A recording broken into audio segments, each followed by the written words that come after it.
Заамар сумаас мэдээлж байна. Тус суманд эх орончдын баярын өдрөөр спортын 5 төрөлт гар бөмбөгийн тэмцээн, шатар, даам, Монголын уламжлалт наадгай гэсэн тэмцээнүүдийг зохион байгууллаа.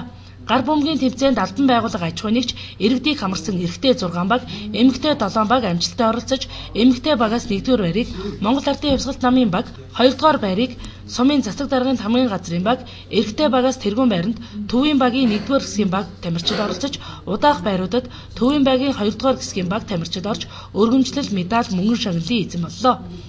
Шатрын тэмцээнд нийт 15 тамирчин оролцсноос эрэгтэйчүүдээс 1-р байранд Монгол Ардын Хувьсгалт намын үүрийн дарга Дамжов, 2-р байранд Жаргал сайхан, 3-р байранд Батэрдэн, эмэгтэйчүүдээс 1-р байранд засаг даргын тамгын газрын эрүүл ахуй хяналтын хорооны улсын байцаагч Эрдэнэ Цэцэг, 2-р байранд мэрэгжлийн сургалт үйлдвэрлэлийн төвийн багш Бүжин, 3-р байранд Эг Жаргал нар оролцож бусдыгаа тэргүүлсэн байна.